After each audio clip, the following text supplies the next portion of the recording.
Hi, welcome back to Zoomers the podcast. I'm Isla.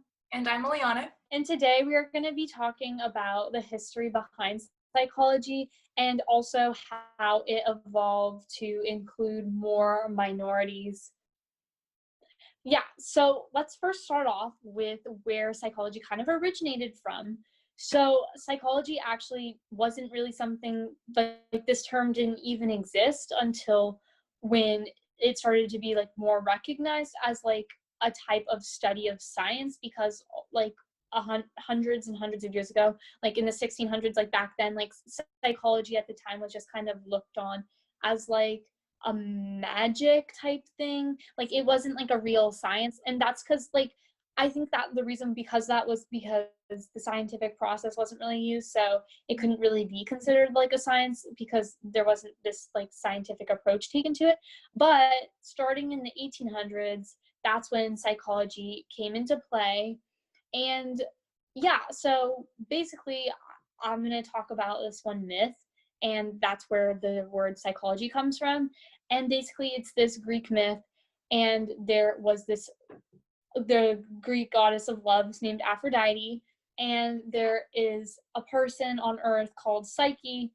And basically what happens in this myth is Aphrodite sees Psyche on earth just being a mortal human, and Psyche is considered to be so pretty, like even prettier than Aphrodite. And of course, Aphrodite, being vain and always jealous of beautiful women, she sends her son Eros, or sometimes known as Cupid, down to earth.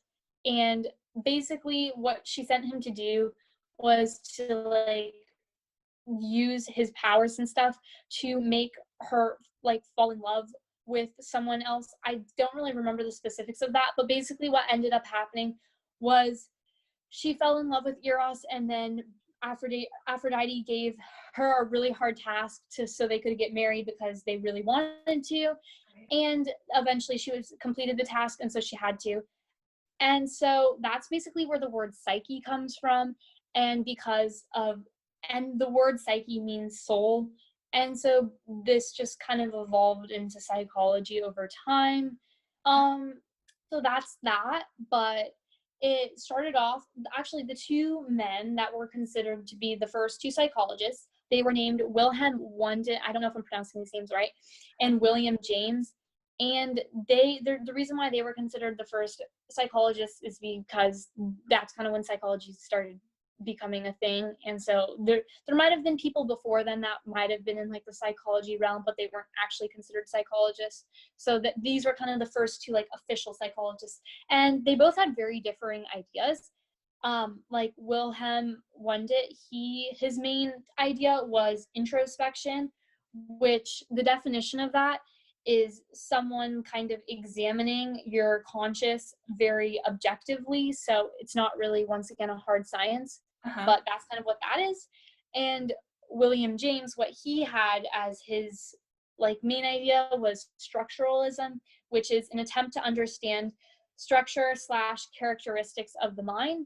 And these two things kind of evolved over time, and there's lots of other different types of psychology aspects that were kind of added on to create the psychology that we know it today.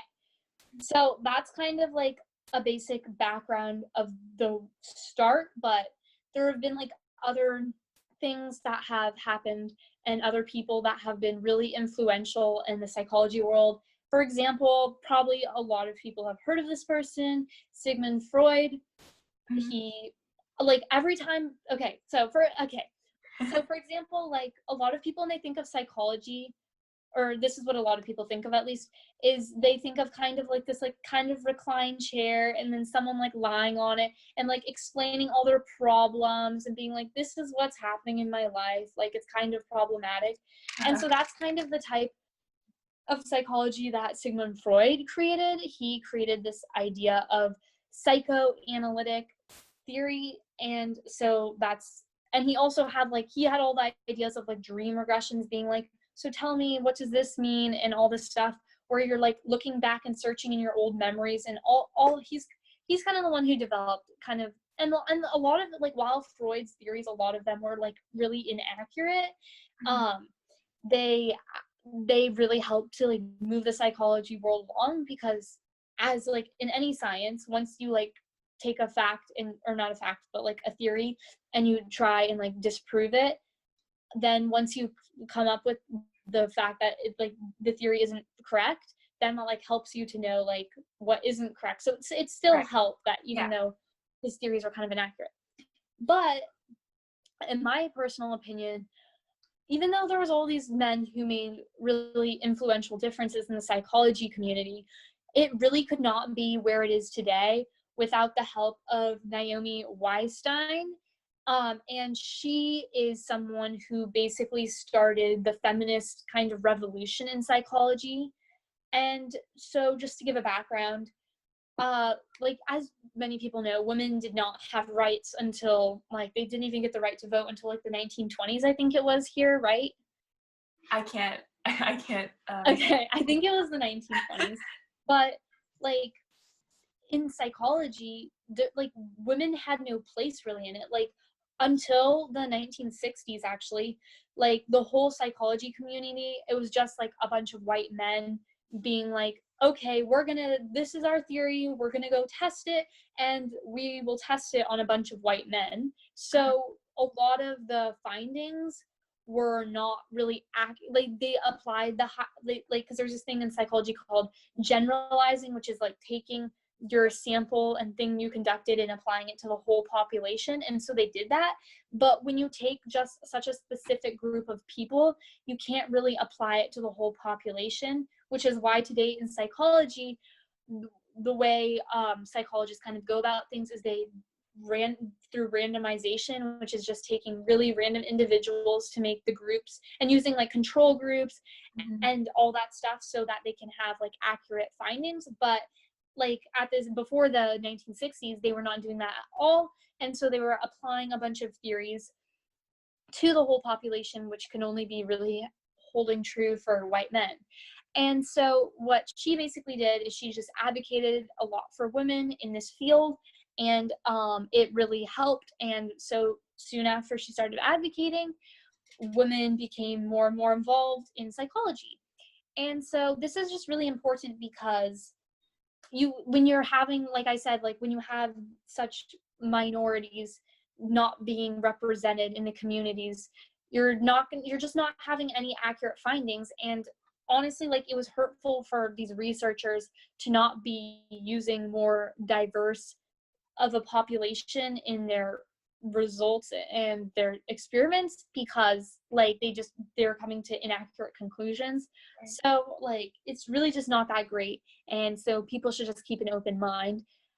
And also, okay, so and I want to give like an example of this that happened kind of recently in the last, I don't know, but like I think in the last 10 or 20 years. And so basically there was this woman, I don't remember her name, but she basically had really different cultural backgrounds, which was Native American and just European. And so these two like backgrounds are completely different.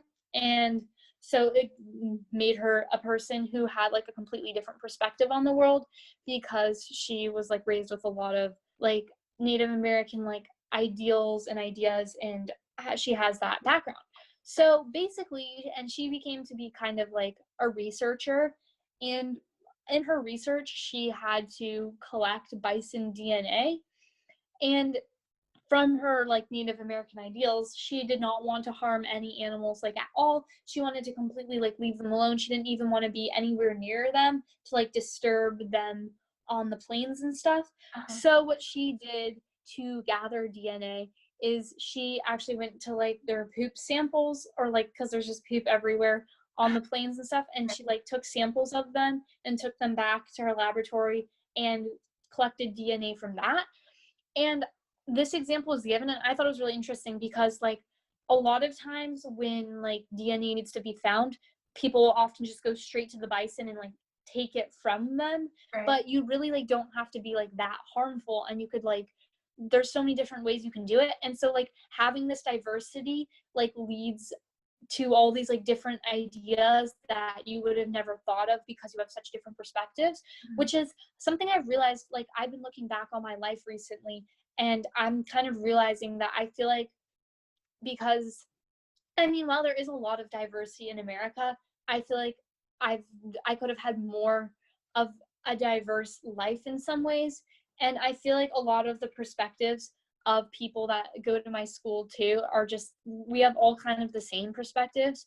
So I've realized like I want to hear more from like different populations. And so I'm going to try and get more involved in hearing from others.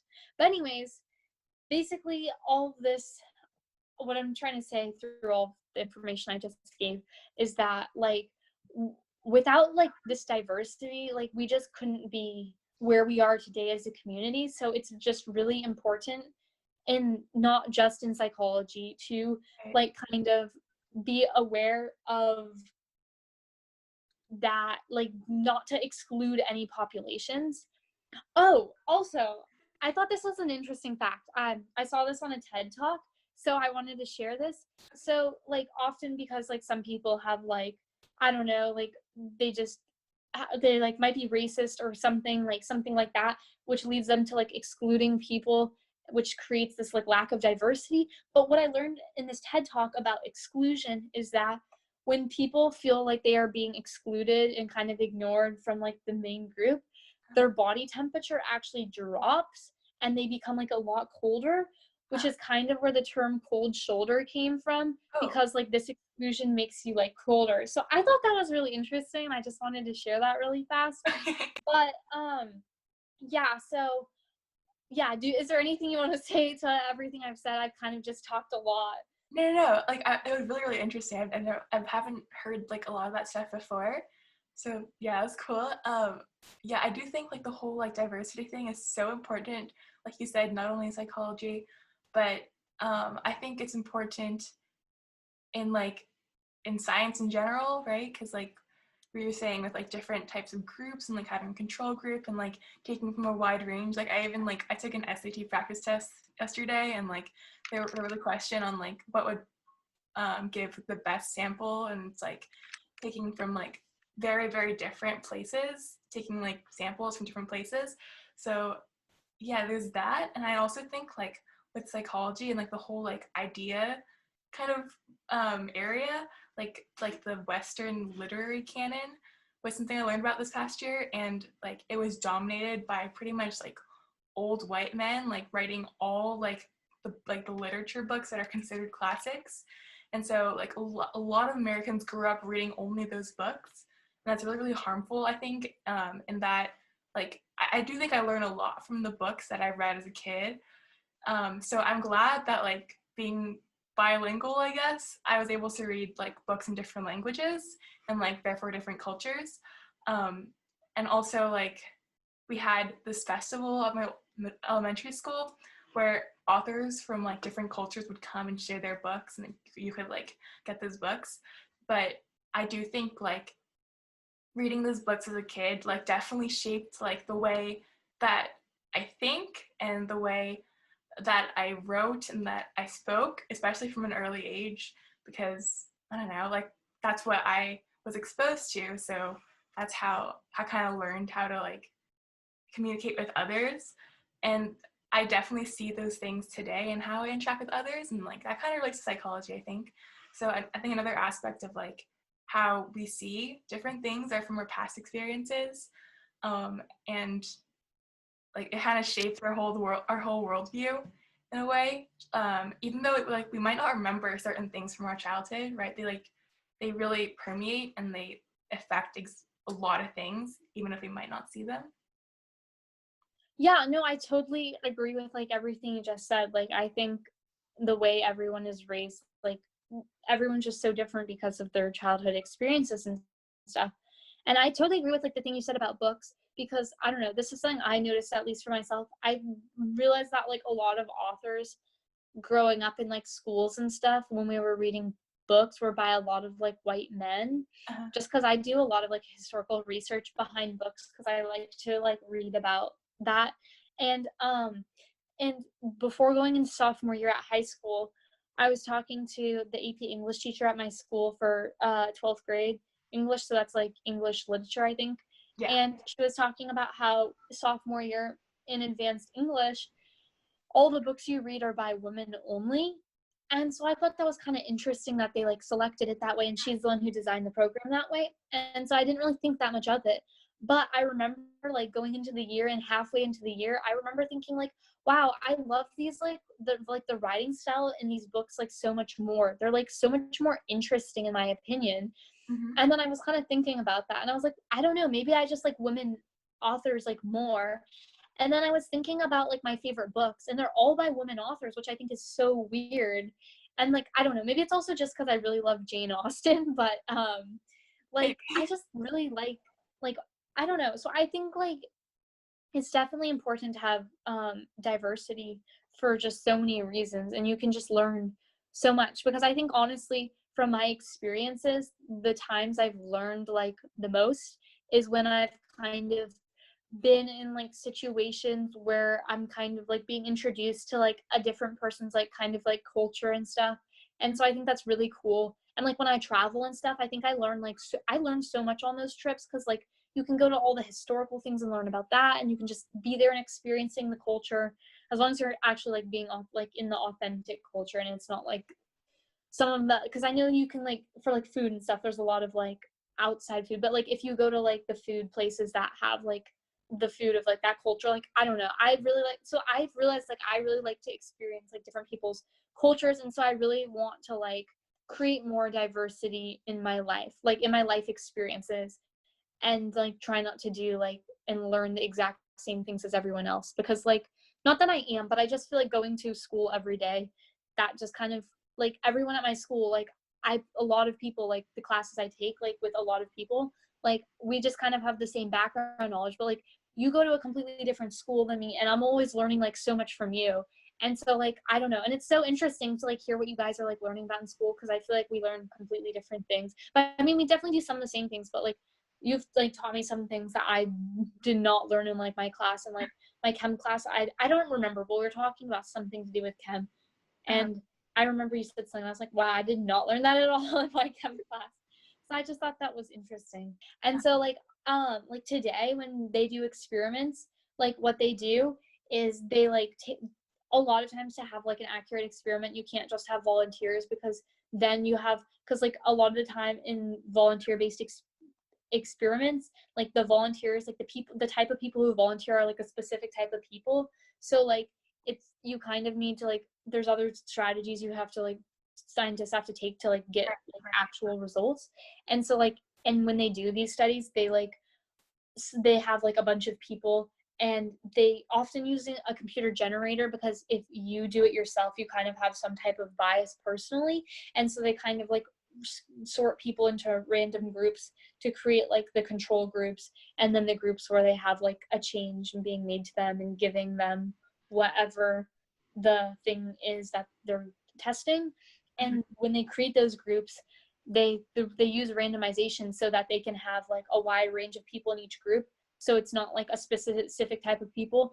Because like I don't know, like if you give like people in like Canada versus like Brazil, like you make them go in the sun for a certain amount of day, like I feel like since Canada's like really cold and stuff, they probably don't see as much sun, so their skin's probably like more sensitive. And so like if you're testing that between two groups, you're obviously going to see like a difference and stuff. So that's why you need to have like a wide range of people, so you can like test like the sunscreen product or whatever it would be in that case. Yeah. And I mean, they do that, I think, probably in like every science experiment, not just psychology.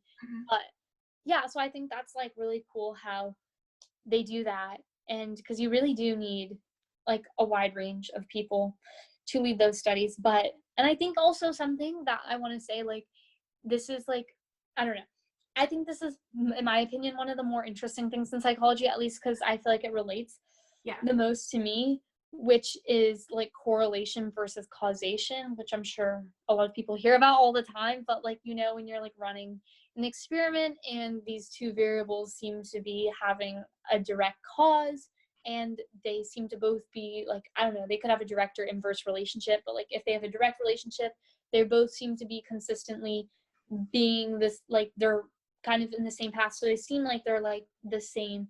Mm-hmm. The variables are very like direct and they're correlating and stuff, but this correlation doesn't mean that one of these variables is causing the other. And yeah, there's often, I don't remember what is it called, the confounding variable. So there's something that's often called like a confounding variable, which is like this third party variable, and basically it's like causing these two things to seem like they're directly related, but they're only related to this one variable. Okay, so let me give an example. It would be like how, so okay, this example would be like more deaths happen in the summer, and this would be like more ice cream is sold in the summer. So it'd be like more people dying equals more ice cream being sold, but it's like the heat that's or because like the heat that's causing the deaths in the ice cream sales. So like that's like what the confounding variable will be, and it wouldn't be like they're directly related death and ice cream. It's like two different things. So it's not like ice cream sales go up there for more people are dying. Right. But yeah, so I think that's really interesting how there's like third party variables, and it's really important to like look at that and not just be making assumptions because of like your personal confirmation bias. Oh, that's the other thing, confirmation bias. Okay, so like this is the classic examples in confirmation bias are like the Loch Ness monster, Bigfoot. Basically what confirmation bias is you see all these like little like just these little signs, and you see them and you ignore everything else, but these signs that point to one thing, like Bigfoot existing, like footprints, I don't know, like whatever evidence you would think is evidence, and you're like, oh, so there must be like something called Bigfoot or something like that. Like you can't just base everything on these like little instances when things stand out to you. Like there's plenty of other times where nothing has happened ever, but you just ignore that and you look for the evidence and you ignore the things that disprove your theory. And so that's called confirmation bias. So is something extremely important to watch out in psychology. And I think it's super interesting because I know I definitely have such a confirmation bias. Like I'll be in my house at night and I'll hear something creaking and I'll be like, oh, there must be like someone like sneaking around in my house. And then sometimes I'll go out in the morning and I'll see like something on the counter that wasn't there before. And so I'll be like, oh my God, what if there was someone in my house? And then it's literally like just my brother who like got up early or something. And I feel like, obviously, I feel like that's just because I'm sometimes a little paranoid, but like, that's just like an example of the real world life. And you can just imagine if you're running an experiment and you have this confirmation bias, you're not going to have accurate results because you're ignoring the results that don't point to your theory, like supporting your theory. And so it's really important to look at all the results in psychology, and also it's randomization. That's always so important. So I think those are like two of the most important things in the psychology community. Anyways, I'm just like talking a lot about psychology now because it's just a topic I'm so interested in. Right. Like I think everyone should be interested in it because it permeates into like so many different industries, like advertising and marketing, and like even like the flip side of that, which would be like propaganda, like the bad side of that, or I don't know, like the whole thing with like diversity and like wanting to have like a bigger sample or something. Like that's like evident in like I was doing some research on like egg/sperm donation, and like apparently like people of color get paid a lot more to like donate their eggs and sperm because like it's more valuable that like no like there isn't that much diversity in the sperm banks or something, because the people who do donate are like predominantly white. So like yeah, that was kind of interesting. But for the most part, propaganda and like advertising and like media incorporate like a lot of psychology things that like may not be like, I don't know if they have like a sort of specialist for that, or if it's just kind of like or like if they recognize what they're doing as something simpler than psychology. Like I don't know, like now like we can categorize propaganda from like the wars and stuff as like bandwagon or like glittering generality, that kind of thing. We can like recognize that, but like I don't know if they realized what they were doing. So I don't know if I can say that they're using psychology to kind of like twist people's minds. Because like definitely they were, but I don't know like if I can say that because I don't know if they knew that they were doing that. So that's just something that I thought about a little bit when I first heard about like propaganda. Like I was like, are they? I don't know. Like, did they know? Because if they did know, that's kind of cool. I mean, yeah, they definitely are manipulating people. I feel like manipulating people is just like a skill that some people are born with in a way. And I don't know. So, but yeah, I guess that does play into psychology. And what you were saying about like psychology being like such a wide, that's the other thing. So, okay, in like the class I'm taking right now online, because it's online, because everything's online, but so many people in this class, there's so many reasons why people are taking it, and there's like so many different reasons. And like psychology is just something that feeds into so many jobs. Like in my thing, there's a ton of like even like dentists. Like I feel like people are like, how does like dentists relate to like psychology? Like I think it also has to do with like some requirements that are like to get whatever you need to get in your major, because there's some like courses and stuff, there's like requirements. And so I think psychology just fits a ton of requirements for a lot of different jobs people are pursuing. But there's just such a wide range of people, and they're not just taking it just because they have to get a requirement, they're also interested in it. And that's the other thing, like psychology is the number one, like I think it's number one, I'm pretty sure, the number one major, at least in the US, and it's the major that everyone's always applying for. And I hear this on almost every college tour I've been on. At every like somebody asks, or they just tell you, they're like, oh yeah, at this school like psychology is the major that the most people take.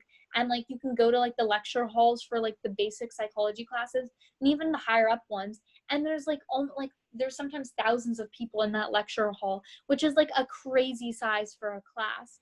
And so I just think it's crazy how so many people are interested in psychology. And I think it's because like it's something that kind of relates to everyone, because it's about kind of the study, because it is the mind and kind of soul, that's the old definition, but of human behavior. So like it kind of relates to everyone. And I feel like there's so many different reasons why people might want to take it. Like they just want to like learn more about themselves and stuff, and like I don't know, just like how the brain works. And so I guess it's just because it's so relative, that's why so many people take it, and it fulfills that like requirement that a lot of colleges, I guess, require. But it's definitely so popular, and so many people are majoring in it, like looking at the stats, and there's not really a need for psychologists anytime soon, at least from what I've seen. Yeah, for sure. I do think like yeah, it's because like I'm interested in it, and like I would never, well, I would not like not never, but like I would I'm not thinking of like pursuing it as a career or anything, but it's just really interesting like to talk about, because like when people who have more expertise, like such as you, talk about it, like I can like see it apply in my own life and people around me.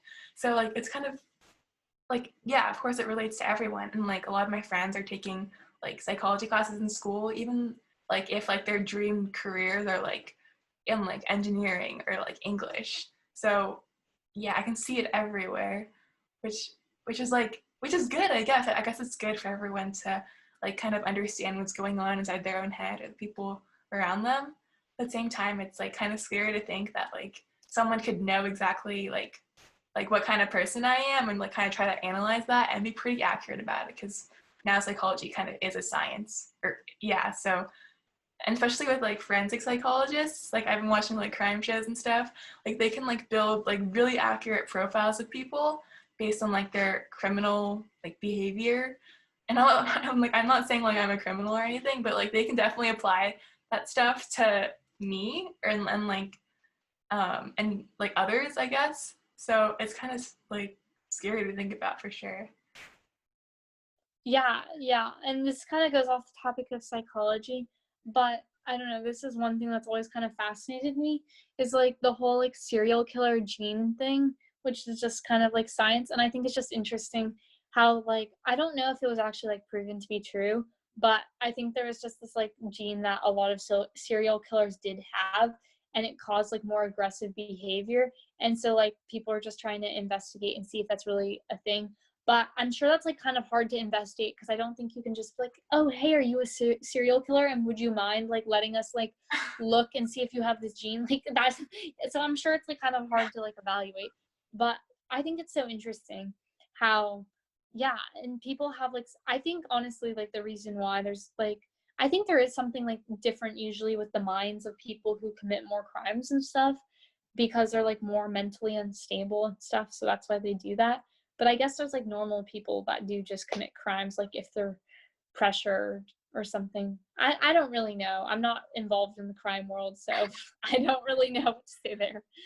Yeah. I don't know. I think a lot of like people who commit like violent crimes and things, like experience violence or like saw violence as like a Yeah, child. yeah, like the cycle of abuse. Yeah, because like yeah, exactly.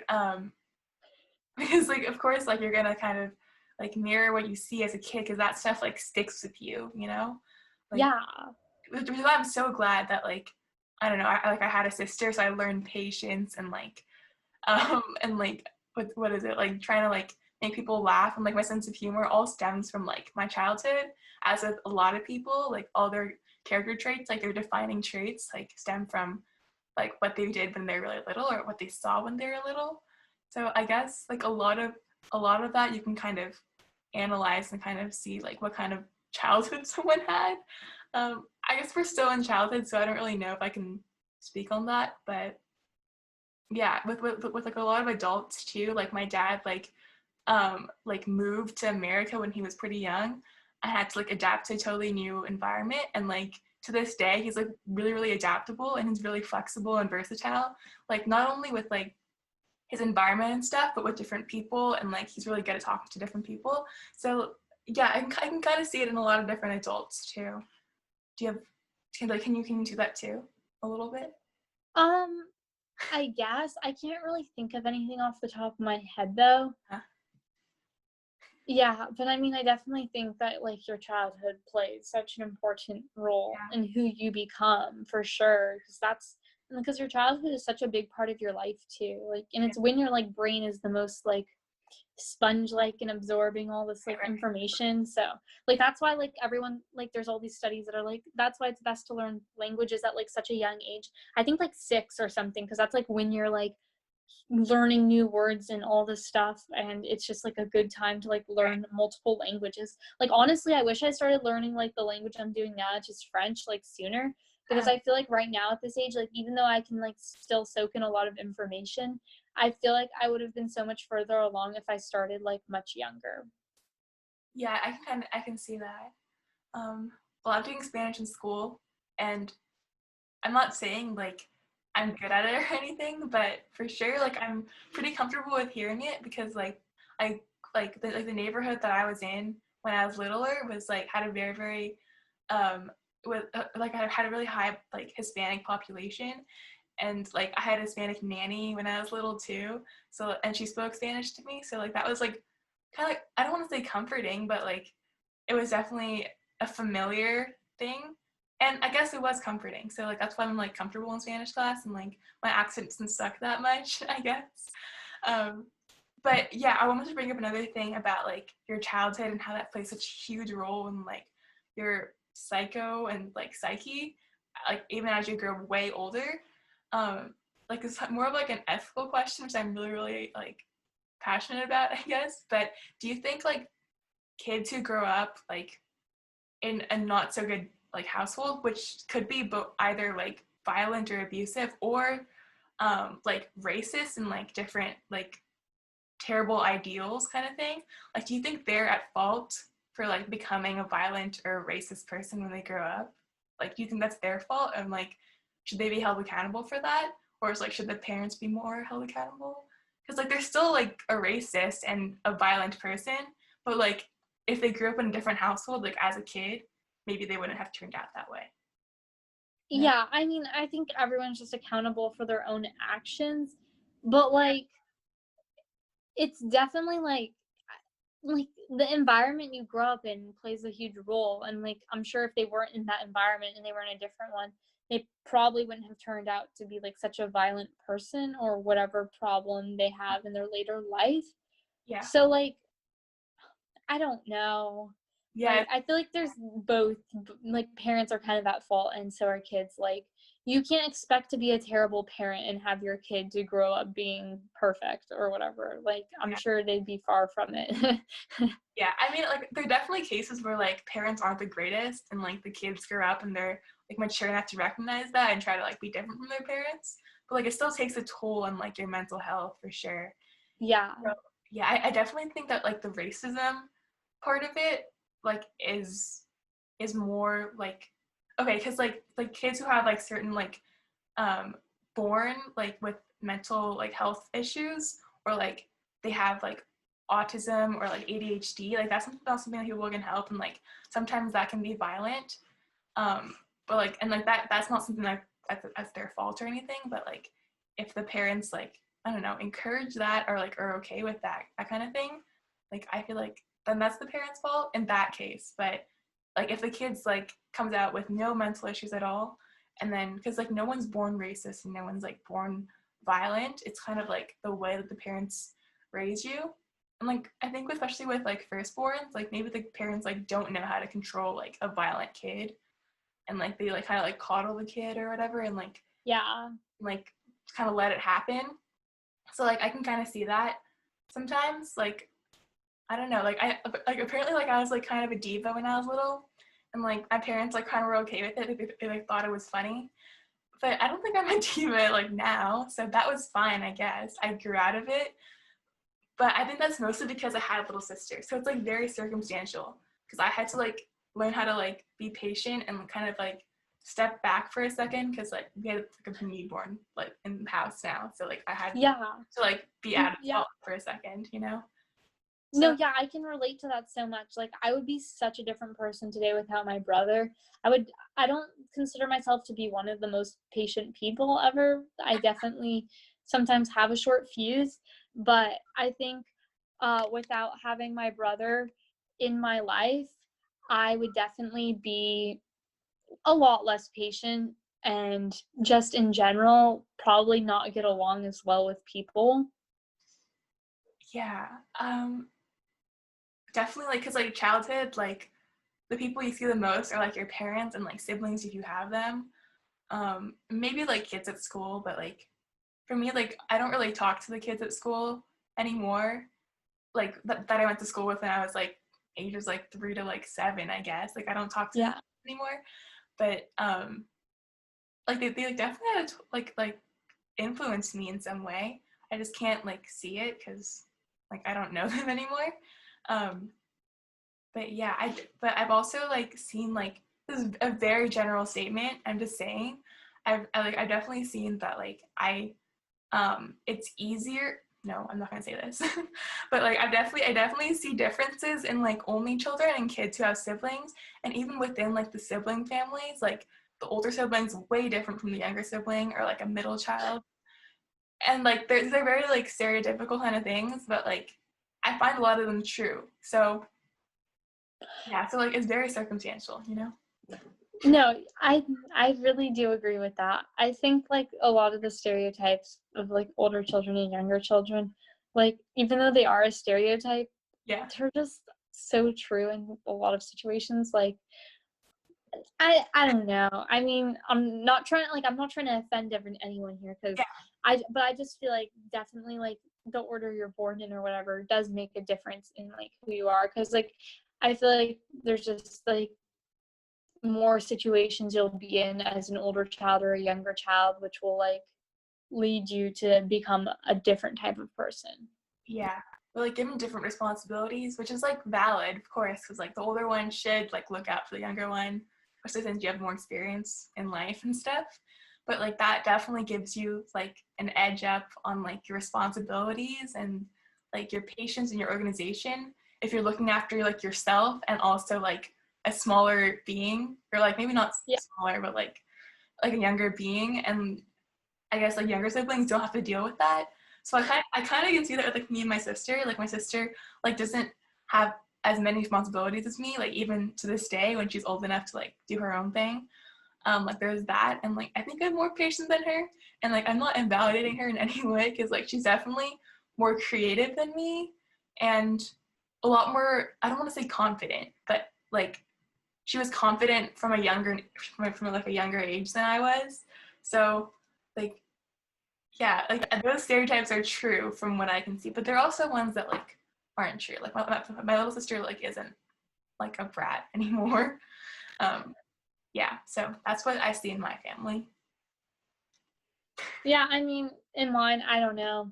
I also think like as like you grow up and stuff, like parents also really change their like parenting methods from the older child to the younger child, because they see like kind of what worked out and what didn't. So like I feel like in some ways you're parented like different from like your sibling. Yeah, it's like a guinea pig like kind of thing. Like I don't know, like I feel like my parents were a lot harsher on me than they were with my little sister, and I don't know what that was, but like yeah, like maybe like they were like, oh, like maybe she's turned out like too like too shy or something. Like we need to like stop it and like make it a different thing. But obviously like everyone's like has a different personality, which is like kind of a given. Like I don't know if people are born with their personalities. Like do you know anything about that? Yeah, because I mean, there's different theories behind that. Like some people like, and it's like the whole like kind of theory about how you're born as like a blank slate, or if like genetics determine who you are, and just like a whole argument behind that, and different evidence for different things. There's not really a lot of evidence though, because you can't.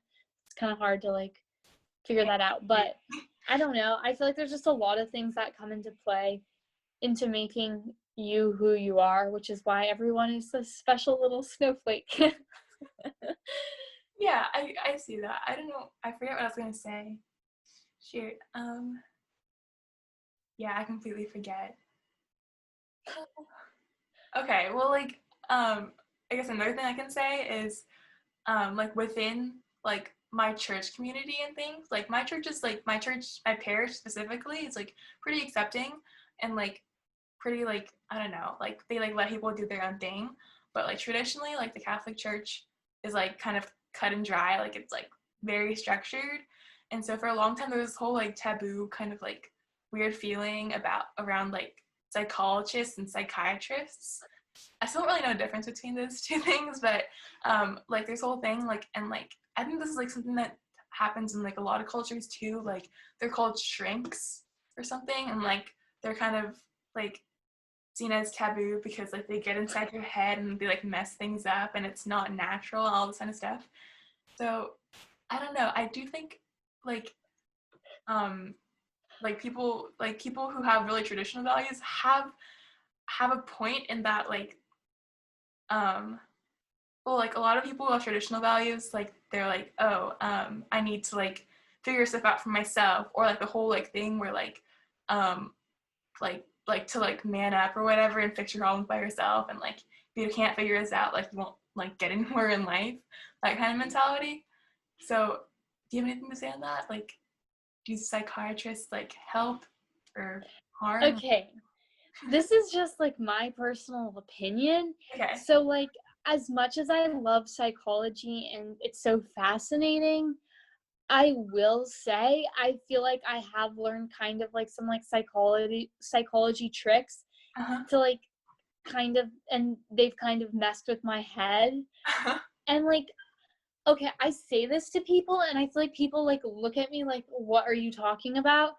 And so like, and I don't know how to explain this, but like I've just learned how to like convince myself things that aren't true, to the point where I like literally forget that I like convinced myself about it, but it will always be there at the back of my mind, but I just will like push it back. And so I've been able to convince myself things that aren't true, and it's really bad because I don't know. I'm a person who really doesn't like to lie, and I don't really consider myself a liar. I mean, I feel like everybody tells like a lot of white lies, and you sometimes lie and you just don't really think about it. And so I don't really think I tell a lot of lies, but I think there's been like some points in my life where I was like, I probably shouldn't say stuff about that. So then I like convinced myself that I didn't actually believe that. And I kind of like changed my belief about something. Cause like, I don't know, just cause I did more minority belief, I guess. And so like, I tricked myself, but like at the back of my mind, I kind of knew that's not what I actually believe. I don't even know how to explain it. I just am able to like, it's really bad. Like, I just know how to mess with my own head and get to myself. And I, it's just so bad. No, Because like I'm just constantly like manipulating my own self, and it's just like I'm a toxic present on myself. I think a lot of people can relate to that though, because like, especially like if I've like done something bad, like I can like I'll try to like convince myself that like it was okay to do. Like I'm like, you know, it's fine. Like no one's gonna know that I did this, or like it doesn't really matter, even if it's like kind of a big thing. Or no, I haven't really done anything that's like that bad. But like if I like lied to someone, like I can like try to convince myself that it was justified. So I don't know if that's like the kind of thing you do, because like I kind of just convince myself that it's right. I don't like kind of forget about it or like see it as the truth or whatever. But yeah, it's kind of cool how you can do that. Do you have like a tactic? Um, no, I mean, I don't really know how to explain it. It's just like, I don't know, but I mean, I don't know how to explain it though. It's just kind of this like mind tactic, and it's really successful for me, at least. I don't know. Personally, like, I just think lying is really not okay. And like, cause the only reason why you lie is because like you're trying to hide something. And I feel like people should look at why they are trying to hide something and reevaluate whether their lie is okay or not.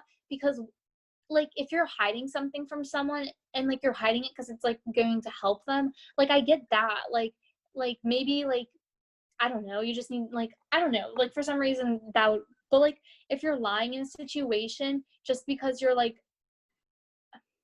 just because you don't want to like do something or something, like that's not okay. Like you're hurting so many people by lying and you may not even realize it. And so I think a lot of, like I'm not trying to attack anyone here and be like, because I know I'm trying to not like lies. I don't know, I don't feel like I lie that much, but I just don't like every time I do lie. I don't lie that much, but like I don't know, but like I just think people really need to stop lying, and lying is just really not okay. And you really break the trust of everyone around you when you start lying. And so, yeah, just, I don't know. I just feel like it's an important point to make. Just try not to lie, because it's really just not a good thing. And if even if you think it's really bad, I'm sure like people at the end of the day will understand like whatever it is that you're going through. And so just don't lie about it and just be honest, because in the end lies probably come back at you and hurt you more. Yeah. Um, I think a lot of people don't realize like how normal like the stuff like they're going through is. Like Yeah. like people think like, oh, I'm so alone in this, and like kind of like they kind of convince themselves that in a way. And like I don't know, like being on social media and stuff, and like like I don't know, but like on TikTok especially, people are really comfortable on that app. Like they'll like share random pieces of like their daily lives or something. I can't like think of anything like off top of my head, but like I would be like, that's so specific, yet so many people are like relating to this. So in some ways, like we're wired very similarly, and in like Yeah. other ways we're so different. So I don't know if it's like a generational thing, because a lot of Gen Z is on TikTok. So I remember one thing, like it was like if your palm itches, like you don't scratch it, you like put your teeth on it. Like, does anyone do you not relate to this? No. I can't say I do, I'm Okay. sorry. Like if your hand, like if your palm itches, like a lot of people don't scratch their hand, they just like go like that. Or like another thing, like if like you're like alone like in front of a lot of people, like you'll like go on your phone and like you'll like scroll and like random apps to like look at it. Yeah. That was so specific, and I thought I was the only one who did that. Like everyone else was just kind of like doing something, and like I would just be like scrolling around on like my notes app. Okay, well, I think okay, like this is just my personal opinion. I try not to do that anymore, because I think like the reason why, I mean, this is the only reason why is because it's like an awkward social situation, so it like makes it less awkward. But like personally, I've just realized like honestly, like even if it's awkward, just like go and talk to people. Like it'll help you to develop better social skills. And like you might go and talk to a person that you might never like meet again, and they might like make such like an impact on your life. And maybe it's just because I've become like such a social person, because like I swear a few years ago I used to be the most silent person ever, and I was always like scared of the world. I felt like in some ways, not like scared of the world, but I don't know, like people kind of scared me in some ways. But like now I'm just like, I don't know, I feel like I actually like love going up to like random people and talking to them, you know, like if you see me ever, like I love talking with people, so like come have a conversation with me about like anything. Yeah, I definitely see how you like evolved in that sense, and like yeah, I definitely see that, and I think a lot of people too, like a lot of people who are shy when they're kids, like suddenly, not suddenly, but like gradually like evolve like into like someone pretty social, and I see that with myself too. Like I used to like not talk a lot, and like now I talk to people when necessary. I'm still like pretty much an introvert, but I'll talk to people. So that's like a step up, I guess. But yeah, like I definitely see the I definitely see where you're coming from. Like that, like certain experiences like can really shape you, and like you don't want to miss out on anything. So yeah, I heard like this one psychology. Wait. So like there are a lot of psychology tricks now that like Gen Z is like getting into, and like one thing about like making your life like more interesting or whatever is to, like kind of romanticize your life and like think of yourself as the main character, and like kind of like do things that like make you the main character, and like yeah, like definitely like romanticize your life and like dramatize it. And like I've tried to do that here and there, and like it's kind of fun. It's like wow, I'm like starring in my own thing. And I don't know if I like it's a psychology thing. I don't know a lot about it, but like I don't know, serotonin, you know, like it like makes me happy. So I definitely attest to that. Also like yeah, yeah. Can I you? find that so funny that you said that, because like I don't know, like before like 2 months ago, maybe before I knew this, like that like there was this whole like main character thing on TikTok.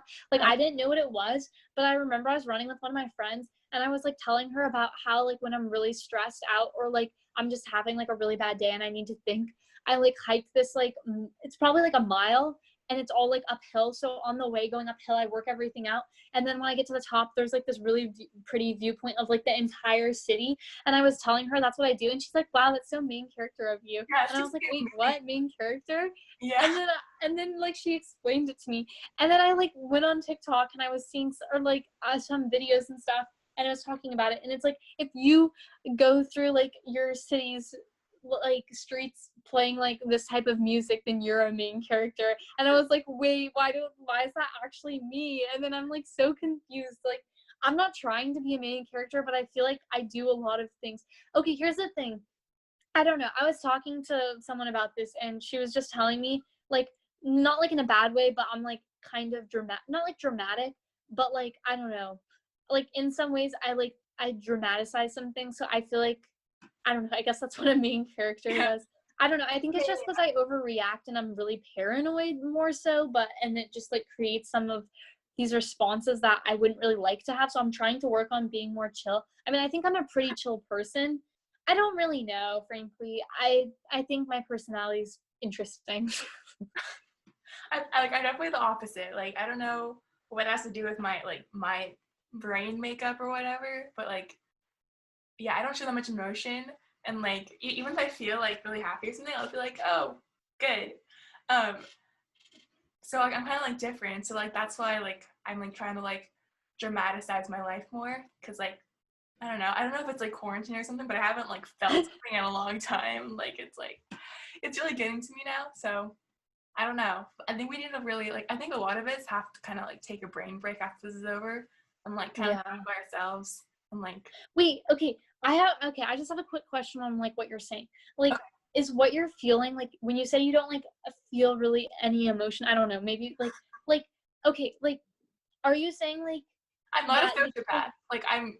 no, that no, I'm not saying that because like I'm not trying to sound like mean, but like I feel like I kind of am like the same way, because like I feel like what do you mean by like no emotion though? Because I feel like for me personally, like now when things happen, or like not even like now, but like in the last few years, I don't know, maybe no, my whole life, like I feel like I'm like, I don't know, I feel like I'm loud, so like I seem like I have a reaction, but I just like don't have emotions. Like when I'm happy, I'm just like yay, like I don't know. That's Yeah. why it's so awkward when you have to like open presents, or like when someone's sad, because when someone's sad, I just don't know how to act. I'm just like there. And then when I'm like opening presents, I'm like, thanks so much. Like I love it. And they're like, no, you don't. And I'm like, I do. I just don't, like, I don't know.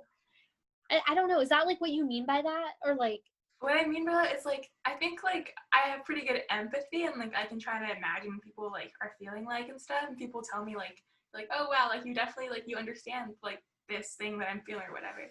But I think like what I'm saying more like is like I feel the emotions, right? But like I haven't felt like super excited or like really really happy in a long time. Like I feel happy and stuff, but it's not like overwhelmingly. And like I don't know if like anyone feels that way. Like but like it definitely seems like it from like their reactions and stuff. But I kind of react like how I feel. Like I'm just like cool, you know? And like if I like feel good about something, I'm like, yeah, it's good.